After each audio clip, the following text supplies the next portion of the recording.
Et voilà, Stranger Things se termine après plus de 10 ans de série sur Netflix. La série a choisi plutôt une fin émotion qu'une fin choc. Alors pour vous, est-ce que c'est une conclusion cohérente ou une occasion manquée? C'est ce qu'on va discuter un petit peu entre nous. Donc pour vous faire un petit peu le résumé de la saison 5 déjà.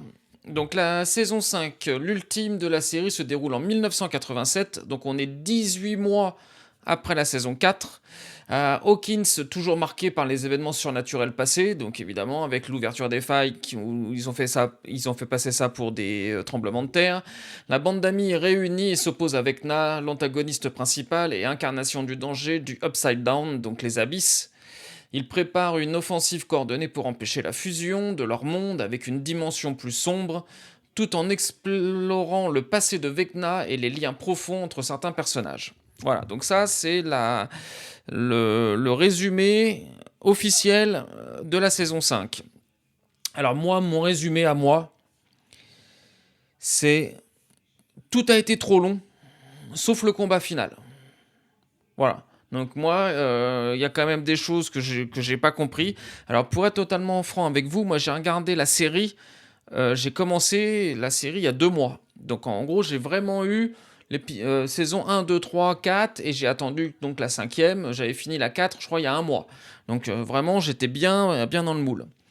Et sincèrement, la saison 4 avait plutôt été pas mal, avec des révélations, avec des choses plutôt intéressantes.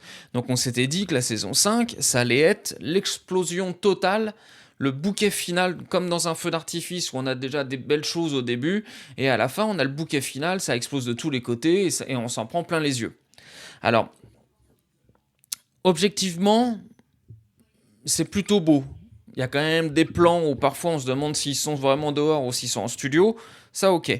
Mais globalement, c'est plutôt beau. Au niveau des effets spéciaux, que ce soit dans les abysses, que ce soit sur l'ensemble, sincèrement, avec la tempête et tout, sincèrement, c'est plutôt beau.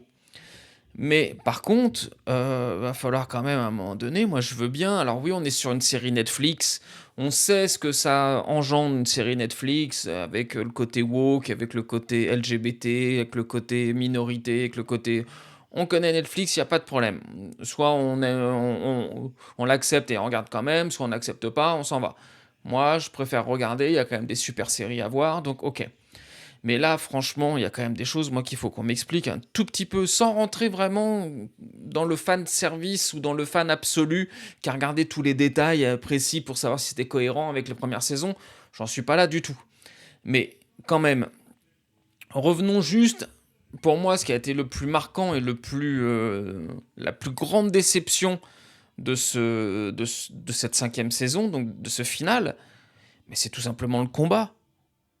Le combat entre un Vecna qui n'a jamais été aussi puissant que dans la saison 5, capable de tout, et 11, qui, je suis désolé de le dire, mais elle n'a quand même pas... On n'a pas vu une progression de ses pouvoirs au fur et à mesure des saisons.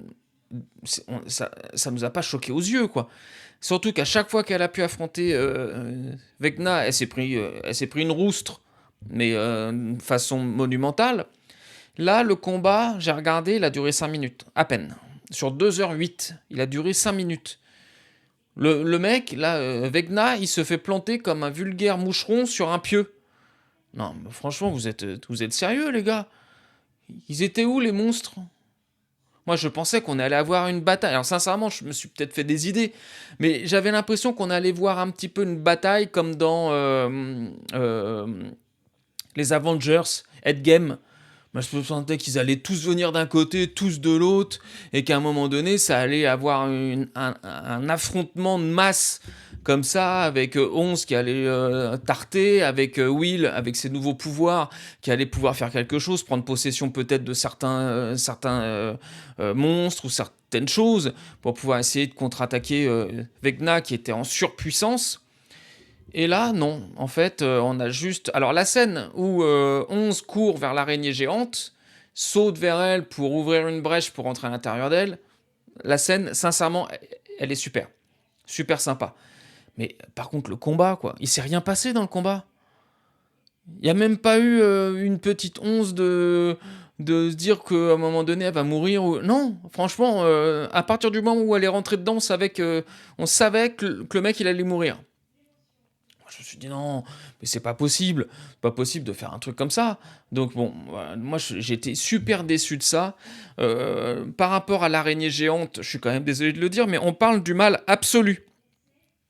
L'araignée géante, quand on regarde un petit peu ce qui se dit, c'est le mal absolu. C'est celui qui a contrôlé Vecna, donc en termes de puissance, ça doit être quand même largement supérieur. Donc un mal absolu, bah en fait, il crève parce qu'on l'a brûlé avec un lance-flamme.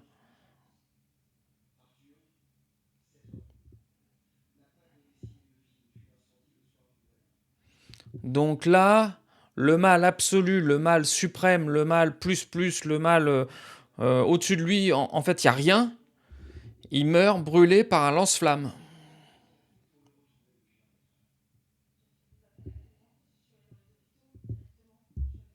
Ok, bon, ok.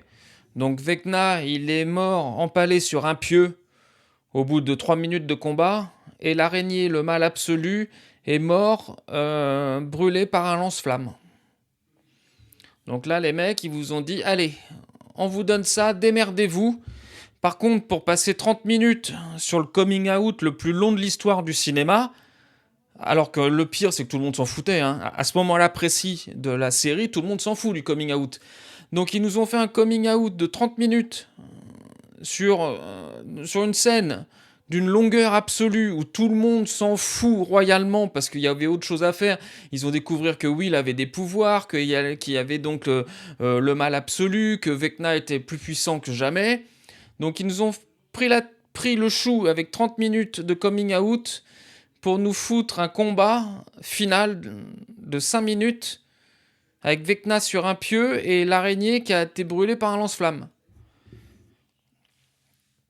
Moi, je suis désolé, mais non. Non, en fait, non. T'as fait une série comme ça de 10 ans. C'est monté en puissance au fur et à mesure des saisons, ça, il n'y a pas de souci. Il y a eu des bons, très très bons épisodes. Il y en a eu d'autres un petit peu moins bien. Bon, ça, c'est comme dans toutes les séries, il n'y a pas de problème. Et pour le truc où en plus, ils ont fait de la publicité comme quoi, ouais, ça va être un final, le meilleur qu'on ait jamais vu, gna gna gna. Ok, bon, bah, tu te dis, saison la plus chère de l'histoire du cinéma, hein, quand même, hein. Donc, plusieurs centaines de millions de dollars pour faire la saison. Donc, je veux bien. Alors, après, ça coûte sans doute très cher, hein. L'araignée géante, là, les plans avec l'araignée géante, c'est magnifique. Mais moi, en fait, non, mais en fait, il y a quand même quelque chose qui va pas dans ce truc-là. Alors, moi, je veux bien qu'ils aient voulu orienter le truc vers plus le mélodrame que l'affrontement final. Mais qu'est-ce qui empêche, en fait, de faire les deux? Sans pour autant faire des vidéos, comment dire, des images ultra HD avec, voilà, par rapport à l'araignée. Où ça, on sait que ça coûte une blinde. Mais on pouvait très bien déjà avoir un premier combat contre Vecna où ça aurait pas été coûté trop cher, et puis un second combat avec l'araignée, avec une mort différente, ou même, je sais pas, ou grâce au pouvoir, je sais pas, avec Namor, puis vu que Will est connecté avec Na, il récupère une partie de ses pouvoirs, et on se dirige vers un affrontement où Will et puis 11 conjuguent leurs trucs pour essayer de faire quelque chose, ou alors ils retournent les monstres contre l'araignée géante, enfin, je sais pas, moi je suis pas là-dedans, mais je sais pas, il y avait quand même des choses à faire, quoi. Il y avait des choses à faire. Et puis surtout, ce qui a rendu un petit peu les choses. Moi, je vais vous dire, il y a quand même des choses qui m'ont grave déplu. C'est en fait à 3 épisodes de la fin. Alors, c'est. Comment dire. Dustin découvre le bouquin qui explique tout. Mais non, putain, mais vous gâchez le truc. Putain, vous gâchez le truc, c'est pas possible. L'autre, il découvre dans une pièce soi-disant secrète un bouquin qui explique le monde inversé, le monde à l'envers, les abysses et tout. Mais non, attendez les gars, non, c'est pas possible quoi. C'est pas possible de faire un truc comme ça. C'est là, mais vous gâchez le truc. Vous oubliez une chose, c'est que ceux qui ont commencé la série en 2016, si je me trompe pas, ils, ils étaient ados pour la plupart. Peut-être ados, 15 ans et tout ça. Ça fait 10 ans. Donc aujourd'hui, ils ont 25 ans, ces mecs-là. Donc ils ont grandi comme les personnages. Arrêtez de leur foutre une série d'ados. Moi, je comprends pas. Même, il y en a qui disent que la saison 5 a été plus noire, plus sombre. Visuellement, visuellement, oui, je suis d'accord, elle était beaucoup plus sombre, c'est passé beaucoup plus dans la côté, nuit, apocalyptique et tout ça, je suis d'accord. Mais ça a pas été plus sombre en termes, par contre, de réalisation. Moi, je suis désolé, mais personne n'est mort.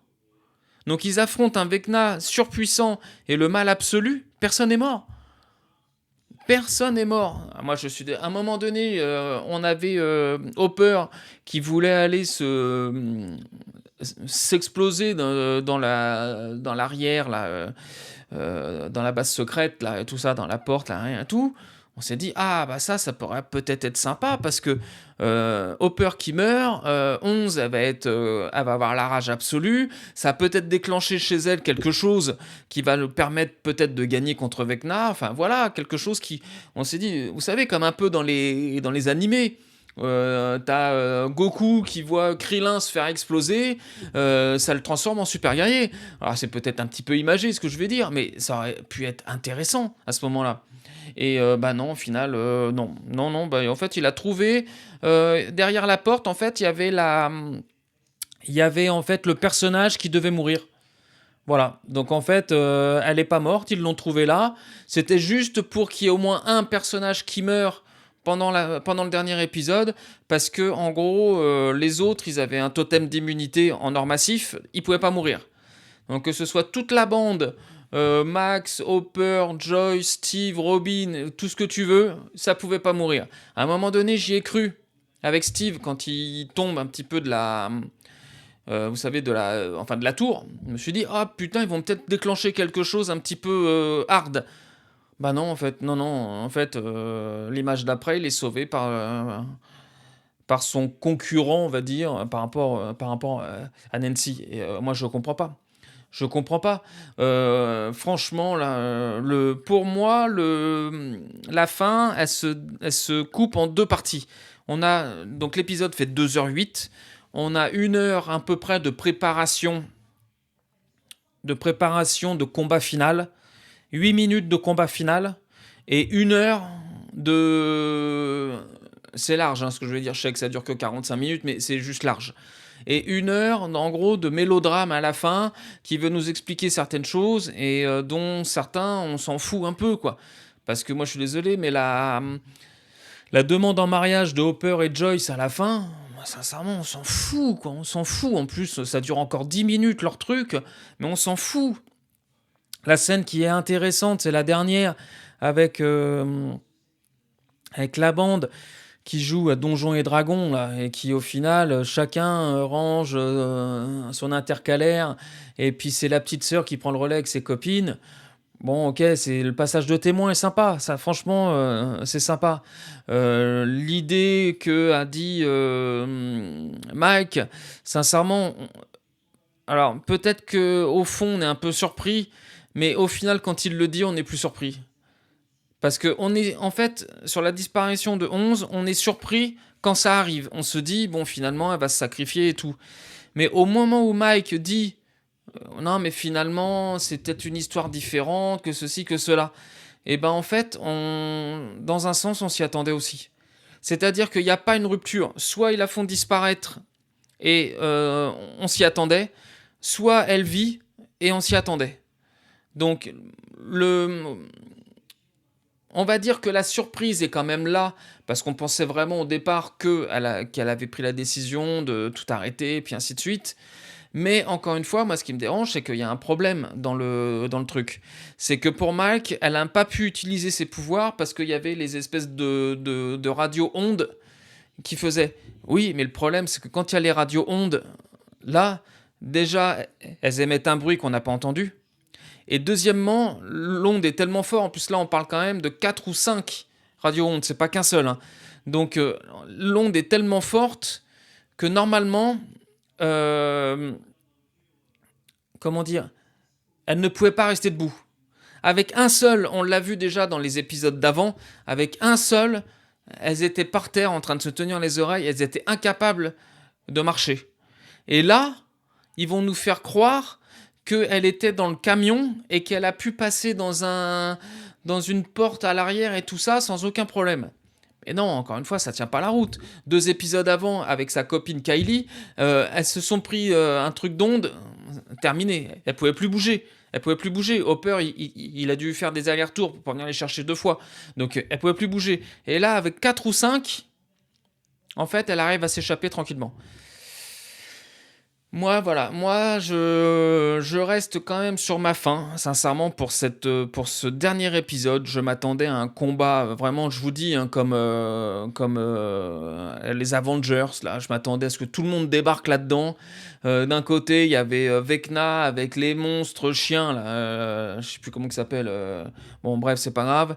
Voilà, je m'attendais à voir ça, à voir Vecna, à voir l'araignée qui représente le mal absolu, parce qu'encore une fois, on sait rien d'elle, hein. Elle est arrivée là-dedans il y a à peu près 2 épisodes, elle est repartie aussi vite. Donc ça aurait dû être approché dès le départ de la saison 5. Tout de suite. Tout de suite, ça aurait dû mettre là pour qu'il puisse faire monter la pression, pour qu'il puisse faire monter un petit peu les choses, pour qu'à la fin, il y ait plus de tension. Ça manque énormément de tension dans tout ça. Sincèrement, ouais, ça s'est fini comme une série pour ados, voilà.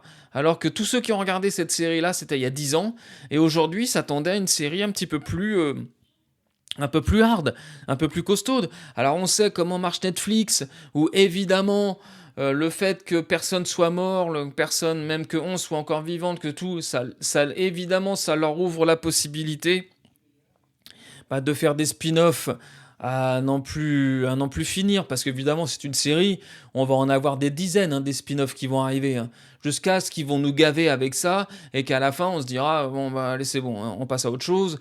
On sait que dans 10 ans, 15 ans, ils nous feront un épisode spécial ou un film où ils vont se retrouver pour une dernière bataille, parce que l'araignée elle n'était pas tout à fait morte, en fait elle s'était mise dans un autre corps. Un truc comme ça va être quelque chose. On le sait, on le sait.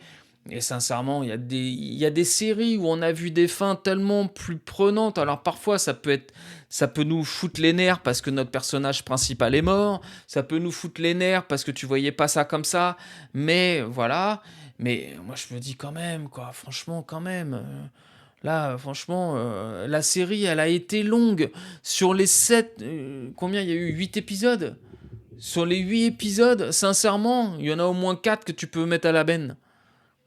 Tu peux tout résumer en 4 épisodes, là. Sincèrement, hein. Tout a été très long. L'espèce de discussion, là, d'amoureux... alors, on ne sait pas si à la fin... Ça dure une demi-heure quand même, hein, ce truc-là. Hein. Sincèrement, t'as le temps d'aller prendre ta douche, d'aller chercher le pain. Ils sont toujours en train de raconter leur truc. Hein. Donc à la fin de tout ça, tu sais pas si c'est une déclaration d'amour, s'ils sont encore ensemble ou s'ils sont plus ensemble. Hein. Moi, sincèrement, j'ai pas compris. Hein. Entre Nancy, là, j'ai pas compris. J'ai pas compris. À la fin, je savais pas s'ils étaient toujours ensemble ou pas. Moi, j'ai pas compris. Le coming out de Will, sincèrement, c'est le coming out le plus long de l'histoire du cinéma. 30 minutes, je crois, c'est un truc de dingue. Enfin, ça m'a paru interminable. Interminable. Et tout ça, en plus, à un moment où, sincèrement, on s'en fout. On s'en fout, sincèrement, on s'en fout de ça. Mais qu'ils nous le mettent avant, ou qu'ils nous le mettent jamais, d'ailleurs, on s'en fout. Ou alors ils l'annoncent dans un dernier espoir, je sais pas, parce qu'il va mourir, ou je ne sais pas trop quoi. Mais on s'en fout. Et en plus, d'après les réalisateurs, ça a été l'une des scènes les plus compliquées à faire. Mais sincèrement, les gars, vous avez perdu du temps, hein. Vous avez perdu du temps, de l'argent, vous avez tout perdu, là. Sincèrement, on s'en fout, quoi. Et puis alors, les personnages aussi, on en parle des personnages, mais en fait, quel est le personnage principal de la saison 5? Alors, Vecna, ok. En fait, c'est Holly, personnage principal. Parce que tous les autres sont devenus des personnages secondaires, hein. Mike, c'est quoi son rôle dans la saison 5? Il a servi à quoi? Sincèrement, on sait pas. Lucas, à part protéger Max, ok, d'accord, mais enfin, pendant 8 épisodes, il a fait quoi? Absolument rien. Dustin, alors lui, sympa le personnage au départ, un peu rebelle. Mais enfin bon, moi, ça m'a plombé quand il a trouvé le cahier avec tout, en gros, avec toutes les réponses. Moi, franchement, ça m'a plombé. Ce cahier-là, il aurait dû arriver à la rigueur, et c'est pour ça que je vois que la saison 5, elle a été faite un peu à l'arrache, mais il aurait dû arriver beaucoup plus tôt, le cahier. Ça aurait été beaucoup plus intéressant de l'inclure à partir de la saison 3, où ça veut dire qu'ils auraient eu des éléments pour pouvoir contre-attaquer, savoir ce qui allait se passer, savoir tout. Ils découvrent le cahier, et comme par hasard, 2 jours après, il y a le monde, il y a les abysses qui arrivent. Mais ça veut dire qu'en gros, s'ils n'avaient pas découvert le cahier, ben en fait, ils n'auraient rien compris de ce qui allait se passer. Donc c'est pour ça, le cahier aurait dû arriver beaucoup plus tôt dans la série. Ça leur aurait permis déjà de savoir un peu ce qui allait se passer et ce que c'était réellement. Là, au final, on comprend, ouais, on comprend oui et non, mais on nous explique, en fait, la saison 5, c'est une saison d'explication. En fait, on passe notre temps à nous expliquer ce qui va se passer. En fait, c'est ça, hein. C'est-à-dire que ça a été une répétition absolue où on vous explique. Alors là, en fait, on va faire ça, ça, ça. Ah bon? Donc on va faire ça et ça et ça? Oui, oui. Ah d'accord. Et ça et ah d'accord. Ok. Donc ils vont le faire, ils se ramassent. Et puis après, épisode d'après, bon bah là, on va faire ça, ça, ça. D'accord? Et puis ok. Non mais attendez, mais en fait, c'était juste ouf. En fait, cette saison, quand on y pense, elle est juste folle dans le côté nul. En fait, moi, c'est mon avis personnel, hein. Je ne m'attendais pas à une saison comme ça.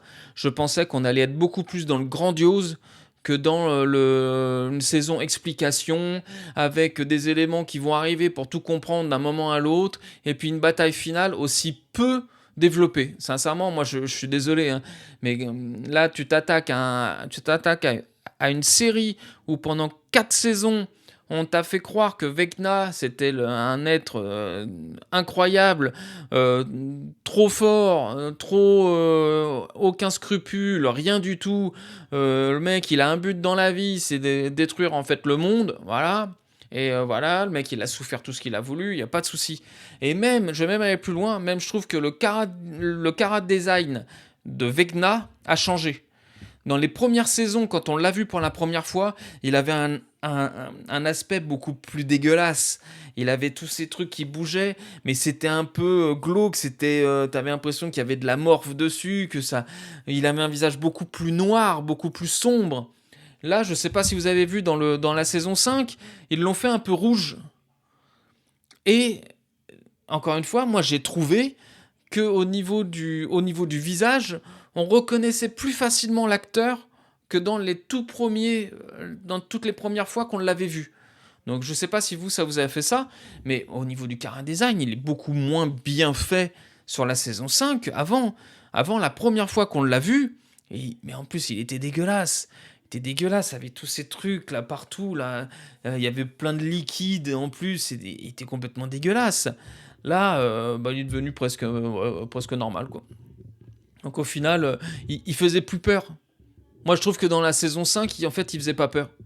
Donc ça, pour moi, ça a été loupé, parce qu'ils auraient dû, justement, s'il a pris davantage de pouvoir, ils auraient dû le rendre beaucoup plus sombre et beaucoup plus noir que, justement, l'éclaircir. Ça va pas, ça va pas. Quand tu rentres dans le mal absolu, tu prends pas des couleurs. C'est pas possible. C'est juste une question de logique. Dans tous les séries, les mangas, les animes qu'on peut voir, quand tu rentres dans le mal, tu t'assombris de l'intérieur, donc tu ne peux pas briller de l'extérieur. Et je trouve que le côté rouge qu'on lui a mis dans la saison 5, oh, je n'ai pas trouvé ça hop, quoi. Enfin, franchement, voilà. Alors par contre, on peut quand même dire une chose, c'est bravo à l'acteur. Très très bon. Sincèrement, je pense que ça a été le meilleur acteur antagoniste au moins de la série, ça c'est une certitude. Et puis quand je vois, alors je peux peut-être me tromper dans le prénom, vous me direz vous dans les commentaires, mais quand je vois que l'acteur pour moi qui a eu qui a créé le plus de choses en termes de ressenti, c'est-à-dire on n'aime pas, on le trouve, mais c'est le petit, je crois qu'il s'appelle Derek, le petit gros à lunettes là. En fait lui, il a pris la place de tout le monde. Voilà, quand il est coursé par Henry, là, et qu'il lui fait un doigt d'honneur et tout ça, oh, bah, voilà, mais c'était ça qu'on attendait. C'était ça qu'on attendait. Moi, voilà, c'était ce genre de truc, mais au final, lui, il a tué le game hein, pendant la saison 5, hein. C'est la star de la saison 5, hein. Et puis à l'inverse, moi, il y a quand même un personnage que j'ai détesté dans l'évolution. Alors oui, on est sur Netflix, on est sur le pouvoir des femmes, il n'y a pas de souci, je le comprends, il n'y a pas de problème. Mais alors, Nancy, moi, je suis désolé, mais franchement, dans la saison 5, on dirait une parodie de Rambo. Non, mais franchement, elle a la même coupe de cheveux que Stallone, il lui manquait plus que le bandana rouge. Et c'est bon, on pouvait l'envoyer faire la guerre en Vietnam, quoi. Non, mais franchement, non, mais non, non, non, non. Oh, elle, maintenant, c'est Rambo, elle a la coupe de cheveux, elle est mitraillée de tous les côtés. Elle a quand même une mitraillette automatique qu'elle te sert comme si c'était un pistolet à eau. Non, non, non, mais attendez, en plus, elle doit faire 30 kilos tout mouillé. Moi, je veux bien, il n'y a pas de souci, le pouvoir des femmes. Par exemple, Max, je trouve qu'elle a un personnage qui, qui a été intéressant. Moi, le personnage qui va à l'intérieur de la tête de Vecna, je trouvais ça intéressant dans l'idée. Donc, elle n'a pas besoin d'avoir des mitraillettes et tout pour représenter une femme forte. Là, le problème, c'est que Nancy, tu sens qu'elle a pas elle a pas, je trouve, moi, sincèrement, que les acteurs n'ont pas été super. Ils étaient très bien quand ils étaient petits, mais je trouve que sur l'évolution, quand ils deviennent adultes, je trouve qu'ils sont pas acteurs géniaux. 11, c'est pareil. 11, moi franchement, je suis désolé, mais 11, sur la saison 5, elle a autant quand même de dialogue que Chewbacca dans Star Wars. Non mais en fait, il faut être honnête, hein.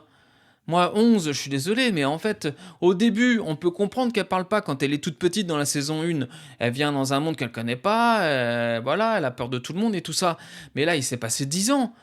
Quand elle arrive, ils sont quoi? Ils sont à école primaire à peine ou un peu collège. Là, ils viennent de finir le lycée. Attends, mais donc elle sait toujours pas parler. Donc elle a fait ses études dans un lycée, mais elle sait toujours pas parler.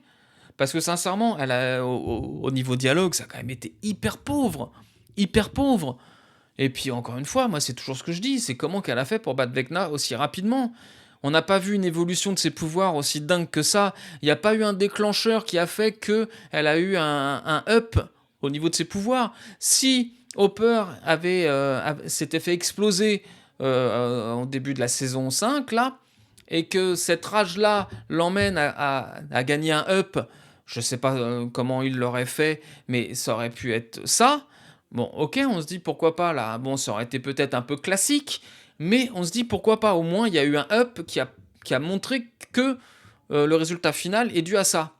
Mais là, le problème, c'est qu'il n'y a pas de up. Alors oui, l'image est sympa, elle arrive, elle saute dans l'araignée, là, dans le méchant absolu, hein, le mal absolu, hein. Donc il faut bien, bien se dire que c'est quand même... voilà. Elle voit Vecna, elle le fait tomber comme une crêpe. Ok, d'accord, bon, le mec. Et le mec, il te dit quand même dans l'épisode, je crois que c'était juste avant, ou même peut-être le même, qu'il n'a jamais été aussi puissant que maintenant, hein. Donc déjà, avant, il lui mettait une ratatouille. Là, il est jamais aussi puissant que maintenant, et elle le fait tomber comme une crêpe, comme une merde. Le mec, il a même pas le temps de faire quoi que ce soit.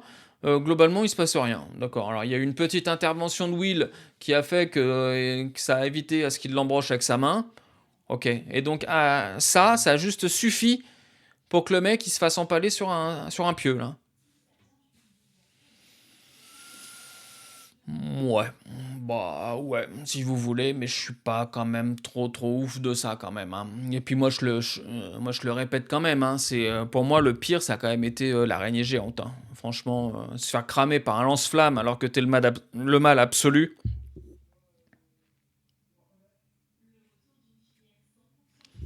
Bref.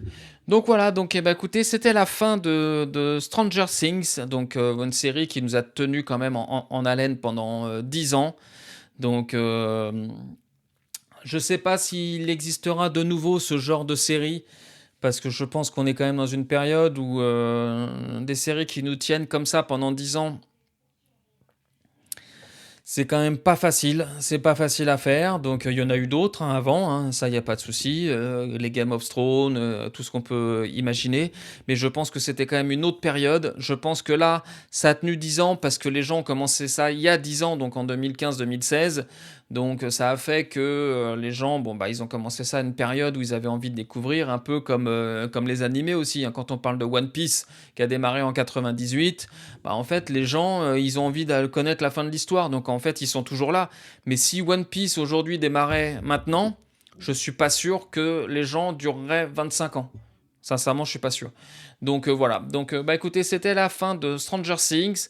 Bien sûr, on va avoir droit à des spin-offs de folie. En vois-tu, en voilà. Je pense que la licence, ils vont la rincer de tous les côtés possibles et imaginables. Peut-être avec des personnages qu'on a vus dans la série. C'est une possibilité.